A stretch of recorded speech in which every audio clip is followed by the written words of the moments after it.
Sejam bem-vindos a mais um Papo de Governo, realização do Instituto Bertol em sociedade com a Russell Bedford, qual tem a honra então de ser host do podcast, bem como também sócio do escritório. Pessoal, como já diz o nome, Papo de Governo, nada melhor do que ter alguém do meio, alguém que entende do assunto e entende que governar é muito mais que estar atrás de uma cadeira, né? Afinal, neste caso em específico, a gente está falando de um prefeito do executivo, e quando a gente fala de executivo é executar, né? E aí é botar a mão na obra, a mão na massa. Então a gente está aqui com o prefeito Marcelo Maranata, uma honra de receber, né? Sei que tu concilia aí, depois tu vai te apresentar ainda melhor, né? Mas presidente aí da Grampal, né? Então é um consórcio da região metropolitana aqui da capital gaúcha, e dentre tantas outras atribuições, conciliar a tua agenda, né? A gente tentou várias vezes aí, mas uma honra de receber. Inclusive, a gente vai falar, né, que já passou por aqui muita gente de Santa Catarina também, que teve uma história aí muito feliz e comum, né, nas enchentes, né, que a gente vai abordar durante a nossa conversa. Obrigado por ter vindo, obrigado por ter aceito o convite do Papo de Governo. Eu que agradeço, William, né, Instituto Bertol, pelo convite. Já estava a hora de a gente tentar fazer esse encontro, mas a vida e a agenda do prefeito não é muito fácil, não. Mas eu agradeço a oportunidade de vir aqui falar para o Brasil inteiro, né, dessa experiência do executivo. Eu venho do setor do privado, na minha vida inteira lojista, né, presidente de CDL, presidente de lojas, diretor na FEComércio, né, caiu na gestão pública, nos desafios de a gente poder fazer com recursos que aí não é nosso, na nossa empresa é o recurso público, né, o dinheiro público, né, nessas imensidão de problemas que aparecem todo dia, a gente precisa encontrar a solução.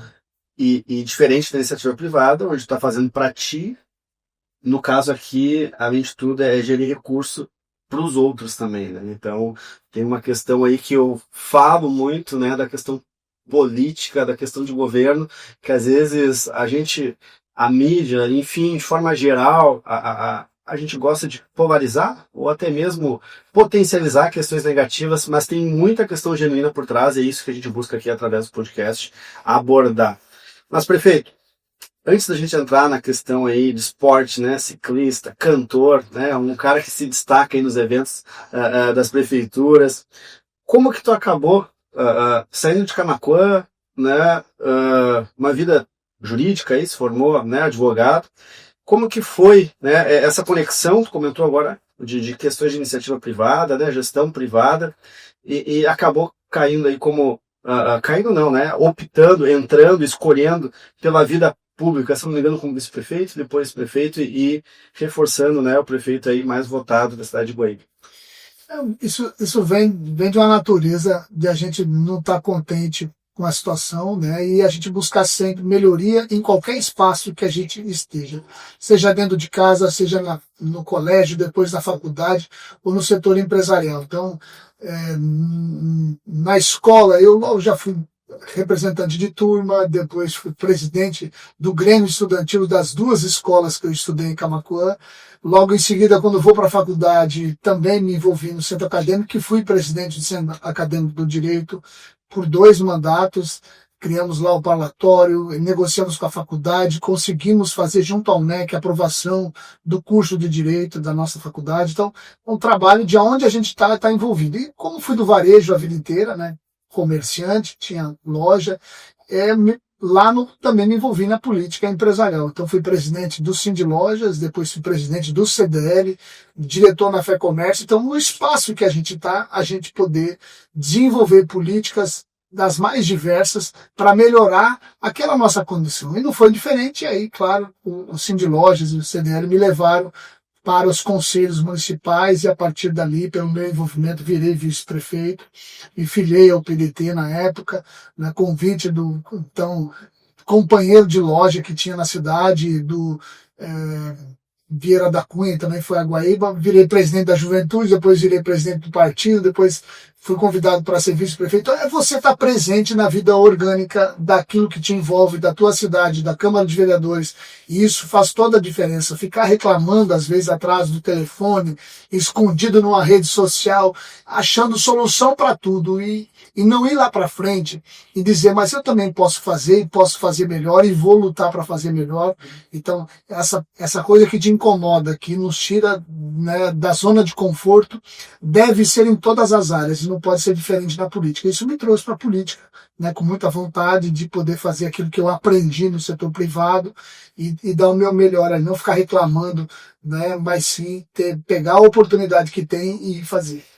E isso é a mensagem que a gente busca deixar, né, com o nosso podcast, que é que a população, até para deixar claro, né, essas massas que tem de negativismo, né, olhando, ou melhor, né, não apoiando qualquer tipo de ideia, o que tu consegue fazer é só bloquear projetos. O máximo que tu pode fazer nesses protestos é bloquear. Tu nunca vai criar, né? Então, quando você se coloca, seja na tua vida pessoal, seja na tua vida profissional, como autoridade daquilo, aí sim tu tem o poder de escolher e fazer diferença na sociedade. 40% de tudo que a gente produz nesse país são impostos. Então você abre uma empresa, abre um negócio, vira imposto. Aí você pega esse dinheiro enorme e entrega na mão de quem nunca fez gestão de nada, porque alguém disse um dia que não é lugar de advogado na política, que não é lugar de empreendedor na política, que não é lugar... E aí quem que tá lá? Tá lá aquela pessoa que muitas vezes não deu certo na vida, que se filiou num partido político, sabe balançar uma bandeira bonita na esquina,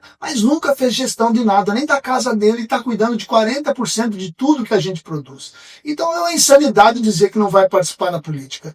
Quem não gosta de política é administrado por quem gosta, e infelizmente dentro desse grupo de quem gosta, tem muitas pessoas de boa índole, de má índole, que são bons gestores, maus gestores, e eu prefiro, né, que as pessoas de bem, que sabem fazer gestão, que têm sucesso nos seus negócios, participem da política para a gente mudar o nosso país, as nossas cidades, esse Rio Grande do Sul com tanto problema que tem, e a gente sair de trás, né, do armário, se está escondido aí, vem para frente para a gente poder mudar de verdade. Não tem outro lugar para a gente fazer mudança de verdade. Se tivesse, você pode ter certeza que eu estava lá. Se não fosse na política, tivesse um outro ambiente favorável para a gente fazer mudança e transformação na vida das pessoas, eu tenho certeza que eu estaria lá. E é na política que eu entendo que a gente tem que mudar as pessoas, o modo de fazer, trazendo gestão, inovação, tecnologia, sendo o mais específico possível, mensurável, fazer mais com menos, né, economizar o dinheiro público e fazer investimentos de qualidade. Não gasto. Gasto, o dinheiro vai embora. Quando você foi todo o dinheiro, acabou que você só está fazendo gasto. A gente não pode, com dinheiro público que não é nosso, ter o luxo de fazer gasto. Tem que fazer investimento, e principalmente em educação, que é para mudar e transformar a vida de quem está passando por necessidade. E aí essa família vai crescer, os filhos vão ser doutores e vai haver uma transformação através da educação. Eu acredito mais nisso e vou lutar enquanto eu tiver força, energia, garra e determinação para que as pessoas também participem da política. Eu ia entrar numa pauta, infelizmente o Estado do Rio Grande do Sul ele é assolado por adversidades, né, meteorológicas e, enfim, teve muitos impactos aí que todos sabem, mas tu tocou um ponto da educação e, para quem não sabe, os pais do Manata têm loja de material escolar. E, se eu não me engano, você fez um projeto onde conseguiu aí distribuir para as crianças mais de 5 mil pares, né? Como é que é para ti ter essa questão da ideologia da tua origem, né, que envolve a educação? E hoje se fala o que tu pode fazer, né? O que como empresário ali de material escolar tu pode fazer? Pode dar um desconto, né? Tu sabe que aquela criança precisa, aquele pai ali talvez não tem dinheiro para pagar o final da conta, tu vai lá, arredonda, então, e tu acha que tá fazendo um bem para a educação, e de fato tu faz dentro do teu quadrado, do teu universo. E o teu universo hoje ele é mais amplo, né? E tu vê essa questão que tu acabou de comentar, que é de sair de trás, né? Arremangar as mangas e te colocar à disposição e fazer algo, né, que de fato funcione e impactar na vida das pessoas. No caso aqui da educação, e em especial em Guaíba, como foi essa questão de conseguir, né, proporcionar isso? Afinal, Guaíba, lembrando, uma cidade extremamente atingida, né? As pessoas falam, mas isso aí o pessoal compra. a realidade está um pouco diferente, né, do que de anos atrás, né? As pessoas aí, infelizmente, até em termos psicológicos, aí tem muito para se recuperar para depois pensar em questões financeiras. Conseguiu aí mais de 5 mil pares de calçado. Como é que foi o sorriso deles, né? Sendo que tu acompanha isso já desde novo, através aí da loja, mas agora na prefeitura, no executivo, sabendo que tu é responsável por fazer essa atitude. Isso foi no Natal, eu perguntei para uma criança que estava com o pai, o que você vai pedir de Natal? E ela disse, tio, eu vou pedir um tênis para ele, porque eu não tenho tempo, passei o ano todo sem tênis. Aí, quando eu cheguei no porteiro da escola, ele tinha uma caixinha cheia de taxinha, de prego. Mas o que é isso aqui? Aquilo ali, a criança veio de casa, arrebentou a Havaiana e ele sabia onde botava o prego na Havaiana para poder arrumar a Havaiana. Eu cheguei para a Magra, que é a nossa secretária de Educação, e disse, esse ano nós vamos comprar tênis e vamos dar tênis para todas as crianças na escola. A gente já deu uniforme, a gente deu jaqueta, deu bermuda, deu leg, deu 2 camisetas para cada um. O material escolar também faltava o tênis. Então a gente comprou o tênis. E você não imagina a alegria, o contentamento da criança, que ou teve sempre um tênis usado que ganhava do irmão, ou que pegava num brechó, ou ganhava de doação, ela poder ter o tênis dela novinho na caixa e ela poder levar esse tênis para casa. Então, isso é muito gratificante, porque você vai mudando a transformação. É o sentimento de pertencimento, eu pertenço a essa cidade, nós regularizamos 4 mil casas. Então, eu moro numa casa que agora é minha, que eu tenho escritura, o prefeito botou lâmpada na frente, asfaltou da minha casa, eu vou para o colégio, eu tenho uniforme, eu tenho tênis, eu tenho material escolar. Existe um sentimento de pertencimento. Não é à toa que Guaíba hoje é a 10ª cidade mais segura do Brasil e a 2ª mais segura do Rio Grande do Sul. Você vai fazendo esse resgate e as pessoas vão, tendo orgulho de morar na cidade, cuidando da cidade, evitando que algumas coisas, que não são lícitas comecem a se desenvolver, e a gente vê isso na prática. Então a educação é, sem dúvida, o melhor investimento que qualquer prefeito pode fazer.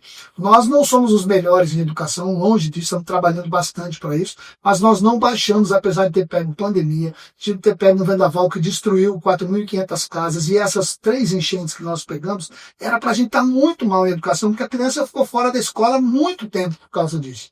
Mas a gente conseguiu crescer. Agora a gente buscou também na Europa o sistema de educação e alfabetização os melhores do mundo. Fizemos uma parceria com o Instituto Lehman, que hoje coordena as principais capitais e as 10 maiores cidades do Rio Grande do Sul, uma parceria fantástica para investir em educação. É que o seu filho vire doutor, que o filho da pessoa da periferia, do bairro, tem uma oportunidade de transformar e dar uma virada de vida na família inteira.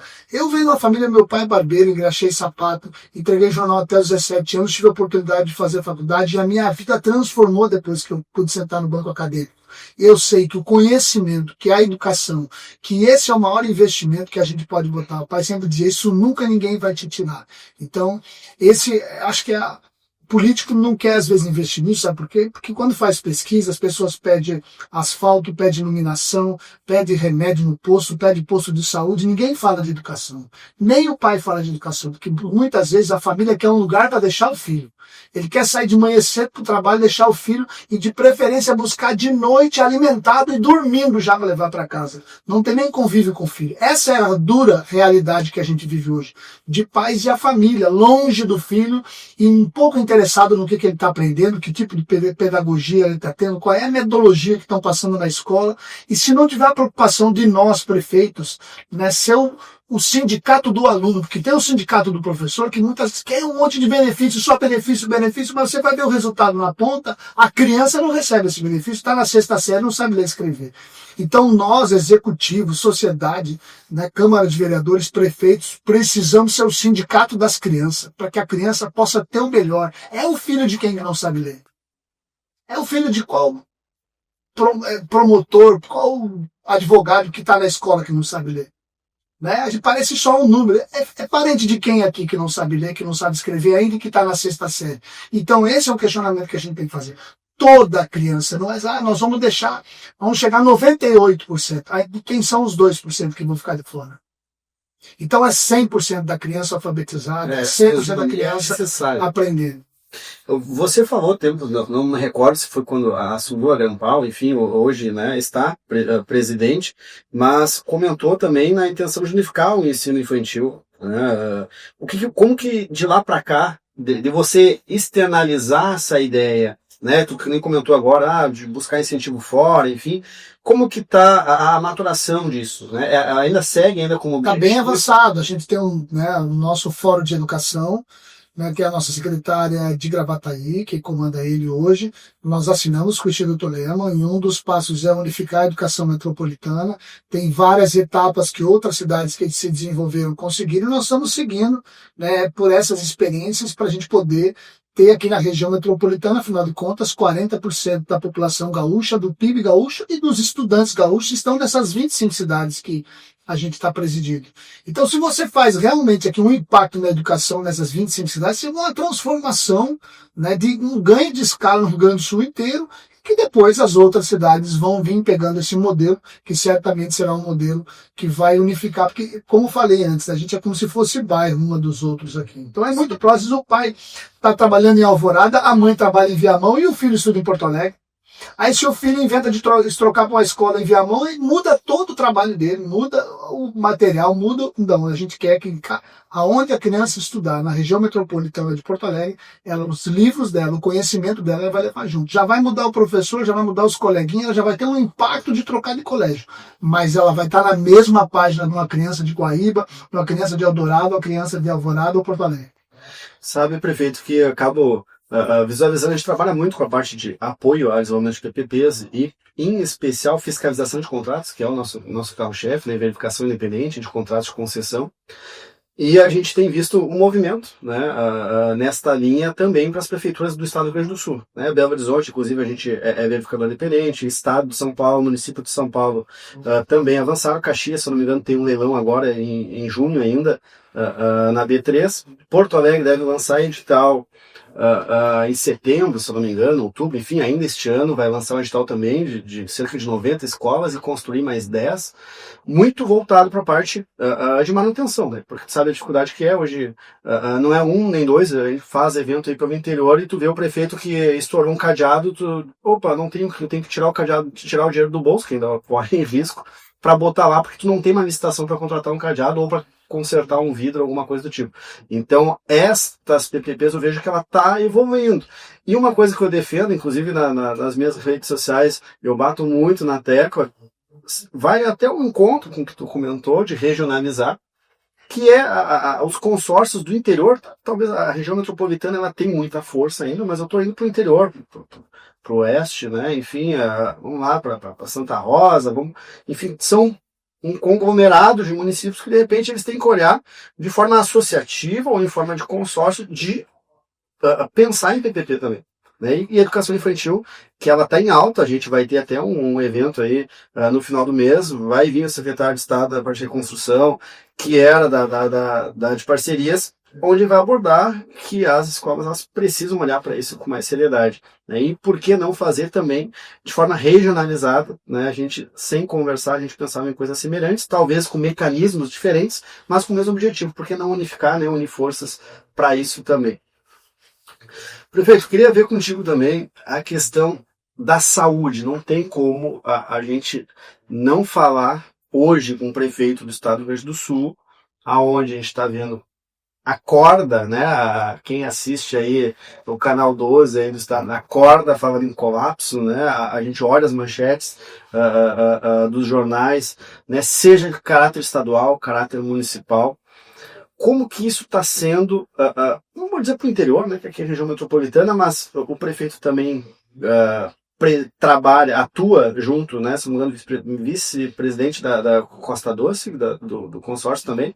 Então, enfim, tu também tem um conhecimento muito pelo interior, e fora os eventos que vocês conversam muito com os prefeitos do interior. Como que está sendo tratar da saúde no seu município? Em especial também você está vendo com seus colegas tratando a saúde no estado do Rio Grande do Sul, nos municípios também do interior. A PPP, ela dá tanto para a educação quanto também para a saúde. O prefeito Agilon em Caxias está fazendo lá, são mais de 30 creches, ele vai levar isso, né, para a iniciativa privada para poder construir, também fazer a gestão. É a mesma coisa, também Caxias, acontece educação infantil, né? para os hospitais, educação infantil. Também acontece nos hospitais. Nós fizemos a primeira concessão de hospitais do Brasil. Quem faz a gestão hoje é o Dr. Damolini, que faz toda a gestão do hospital. Ele foi dado uma outorga, essa outorga virou investimento para o hospital também. Ele tem lá o tempo de gestão. Quando ele devolver, toda essa estrutura e benfeitoria fica para o município. Aqui é concessão. Perfeita a convocação, né? A concessão, as PPPs, não é privatização, tá? Ela não deixa de ser uma privatização temporária da execução do serviço. Mas, feito isso, e aí vamos pegar aqui temas mais globais, como o caso da Corsã aqui, né, que foi privatizada e hoje existe concessão com os municípios, boa parte dos municípios, porém ali concluído seu prazo, eu vou chutar 30 anos, acho que é uma coisa assim, se devolve todos os equipamentos, inclusive com as melhorias, são dos municípios. Então, né, deixa claro que concessão não é uma privatização, os equipamentos, tudo aquilo encerrado o contrato, ele é do município com as melhorias, benfeitorias feitas nele. Então, eu acho que na saúde tem uma solução aí, Will, também de usar as PPPs, por isso que eu juntei um tema com o outro, porque você pode sim, desde que tenha uma tabela SUS, né, atualizada, que pare de pé, para que o hospital não viva não só do SUS, que não vai conseguir se manter, mas que ele possa fazer o particular também. Então ele tem ali para equilibrar o ponto de equilíbrio dele, fazer, né, atender os convênios, então ele seria 60% SUS e 40% privado, podendo fazer cirurgia, sendo pago pelo governo, de uma forma, no mínimo, mantendo o custo dele, não precisa ganhar dinheiro, e ele vai poder equilibrar a conta com os convênios. Então isso é uma solução que eu identifico. Nós hoje temos um déficit de quase 13 bilhões na região metropolitana. O estado do Rio Grande do Sul é um dos únicos da federação que não investe o índice constitucional, que é de 12%. Santa Catarina está investindo 14,30%, o Paraná está investindo 12,30%. Então você vê que os nossos estados vizinhos todos investindo a mais do que o limite constitucional, e nós aqui estamos investindo 9%, 8% ao longo dos anos, né, aplicando em outras coisas que não é a saúde, o Tribunal de Contas apontando e a Assembleia Legislativa, final de cada ano, aprovando. E isso está aí, o que está acontecendo, as pessoas estão na fila, tem gente há mais de 780 dias aguardando uma oncologia, pacientes aguardando para fazer cateterismo. Então você tem mais de 160 pessoas aguardando, 161 mil pessoas aguardando cirurgia no estado do Rio Grande do Sul. Isso é dado de hoje de manhã. E isso é falta de investimento. Investimento é dinheiro e também infraestrutura. Porque se você quer mandar mais dinheiro para Porto Alegre, não adianta, as estruturas já estão lotadas, não tem mais aonde botar. Então você tem que abrir novos hospitais na região metropolitana, no interior, reabrir hospitais como o Parque Belém, em Porto Alegre, fazer um investimento forte em Canoas volte a atender. Canoas atendia 140 pessoas, está fechado. Nós em Guaíba atendemos 60 cidades. Canoas é 140, Porto Alegre é o Rio Grande do Sul inteiro. Porque não tem especialista no interior, a pessoa acaba vindo para a capital para buscar o auxílio, mesmo que tenha dinheiro lá, que tem estrutura lá, não tem um especialista para fazer a cirurgia. Ele vem para cá. E vem para cá numa tabela SUS desatualizada. Está R$10 uma consulta com o médico, R$1,90 um hemograma, R$400 para fazer uma cirurgia. Eu não conheço esse profissional que trabalha com esse preço. Ou seja, o Estado bota o dinheiro e os municípios estão colocando muito ali de cima do seu limite, que era 15, não tem nenhum botando menos de 20, né, e a média é 22, e tem municípios colocando 35% do seu orçamento. Então a gente precisa, né, inclusive o Ministério Público, pressione o Estado do Rio Grande do Sul para que invista o índice do limite constitucional, que é 12%. A medicina, os hospitais, eles têm uma questão de infraestrutura e uma outra questão que é a mão de obra, né? E aí é o que você está falando, né? A gente tem aqui uma entrada de valor com uma tabela desatualizada e uma saída de valor onde o mercado dos profissionais, qualquer um que consulta com o médico sabe o quanto custa, né? E o quanto está fora do contexto ali já aplicado pelo SUS há muito tempo. E, de fato, eu concordo contigo plenamente, né? As escolas, os hospitais, a gente está falando de infraestrutura social, não é à toa até. Vou fazer aqui um merchan, então, para o nosso evento. A gente vai ter um evento, pessoal, Summit de Infraestrutura Social, né? Um evento feito em realização com parceria com a PSP Hub, uma empresa de eventos que trabalham com prefeituras, né? São Paulo, nível Brasil, assim como a gente. Eles, por um lado, a gente mais voltado para a parte de verificação e concessões para os municípios.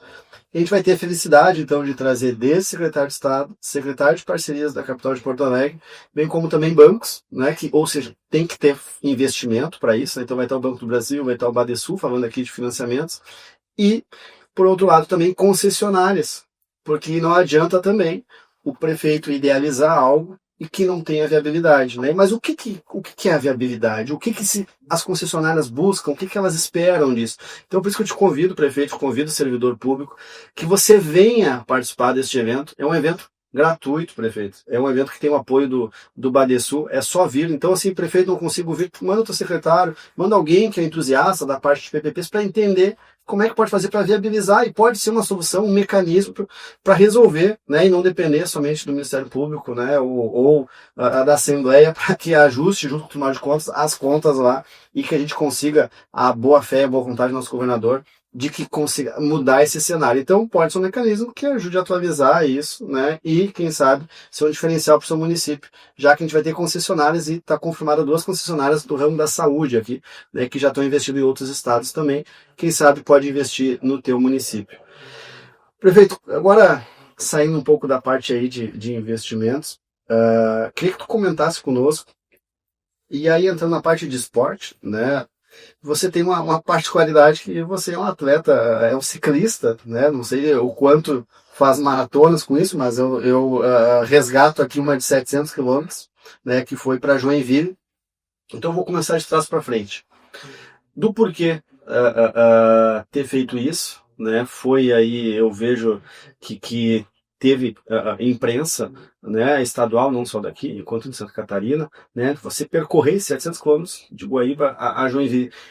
Por que isso? Né? Como que isso se conecta contigo, né? Enfim, e como que tu teve esse preparo, né, para poucos aí, para conseguir fazer esse trajeto? Bom, Joinville não foi por acaso, Joinville foi a cidade que mais nos ajudou, resumindo, além de ajudar a limpar a cidade, mandar equipamentos, mandar estrutura, tudo de graça. O prefeito Adriano de Joinville não me conhecia, falando sempre por telefone, durante todo o período ele não veio a Guaíba, não conhecia ninguém de Guaíba, e a nossa maior escola do município foi remontada por causa de Joinville. Ele doou 3 bitrem carregados de classes, de material escolar, de refeitório montado com geladeira, tudo de graça, autorizado pelo Tribunal de Contas de Santa Catarina e pela Câmara de Vereadores de Joinville.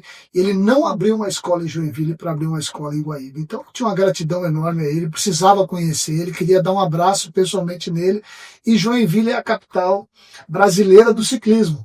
E eu adoro andar de bicicleta, né? É uma coisa que está na minha veia. Eu ando de bicicleta todos os dias, vou para a prefeitura de bicicleta, faço a volta na cidade. Essa semana eu já fiz 60 km de bicicleta. Então eu ando de bicicleta. É de bicicleta. Então eu vou na academia de bicicleta, ando de skate, corro, né?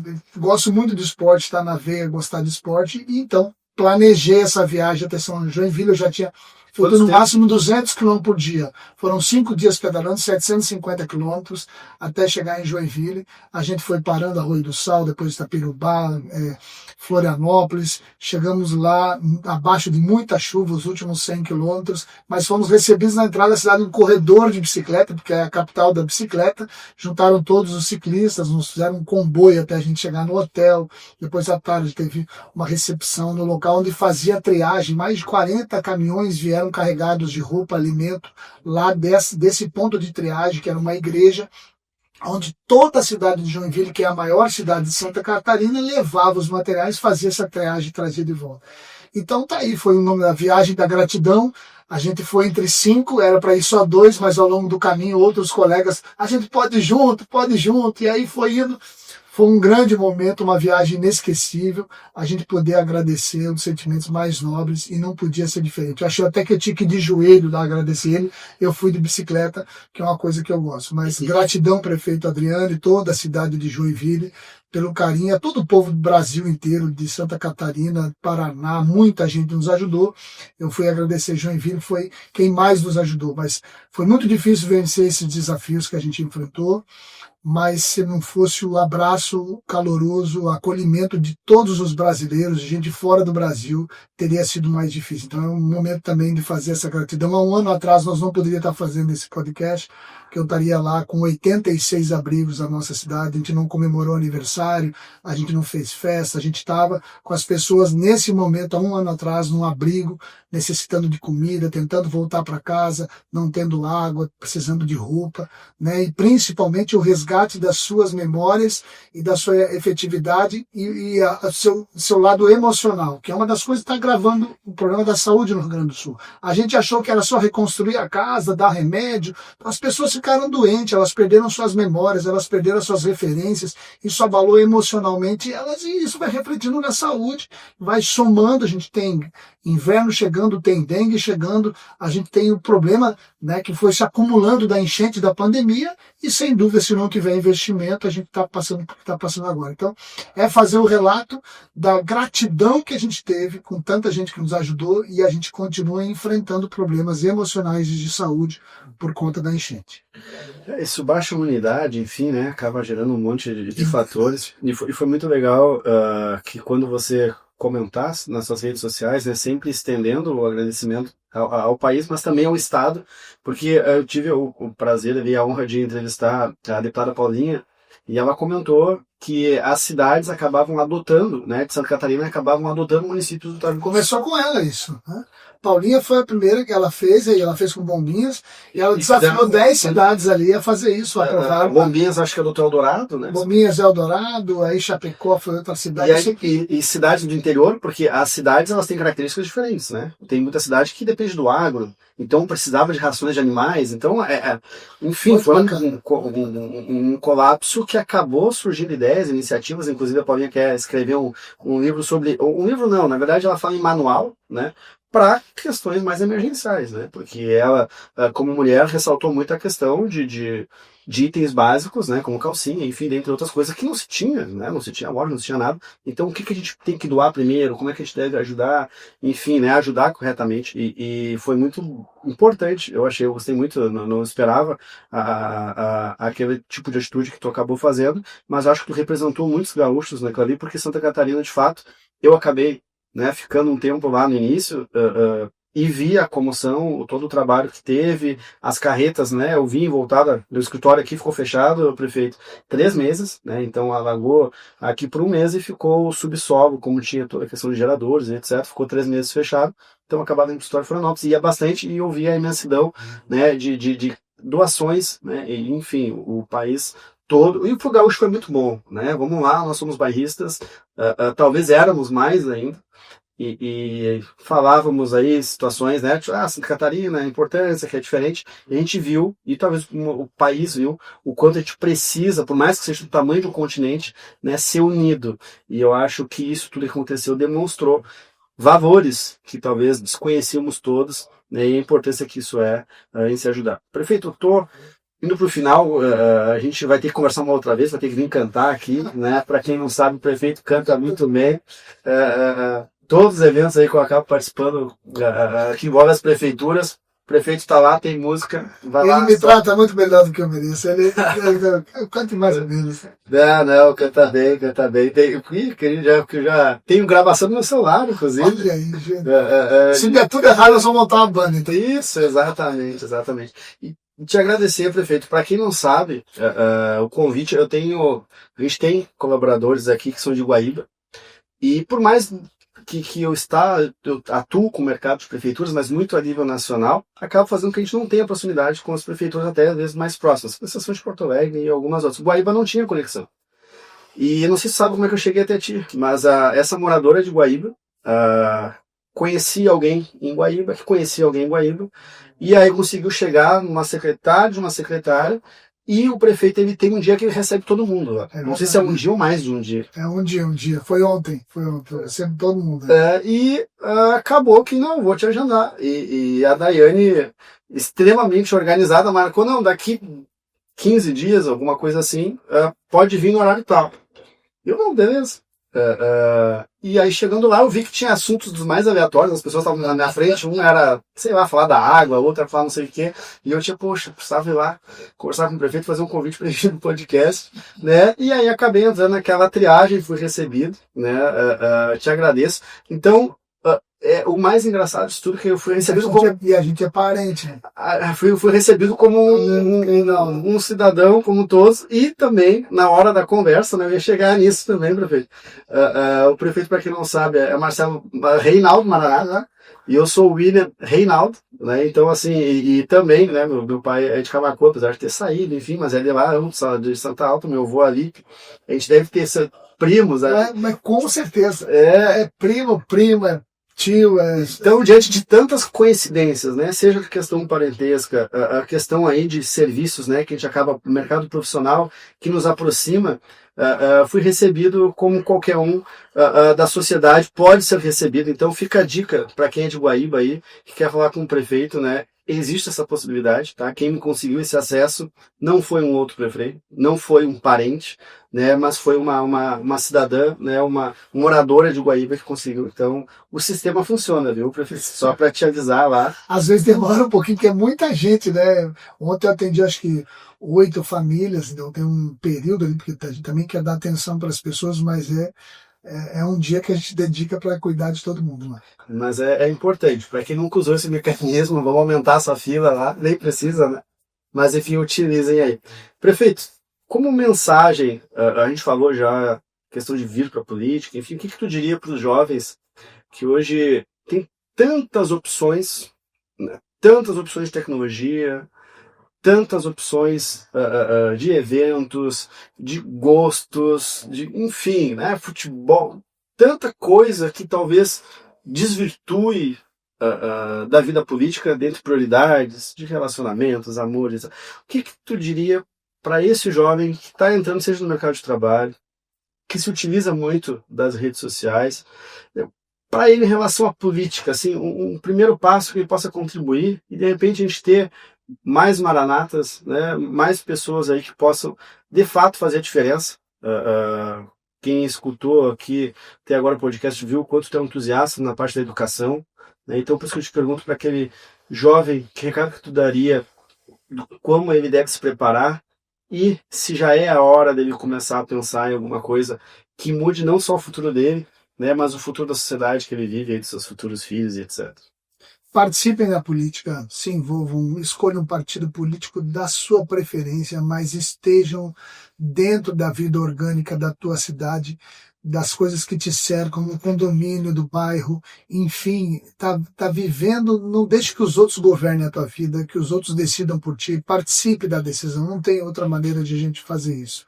E que a gente faça isso, né, sempre pelo bem, cuidando das pessoas, economizando recurso público e estando presente, dando a sua opinião em cada espaço.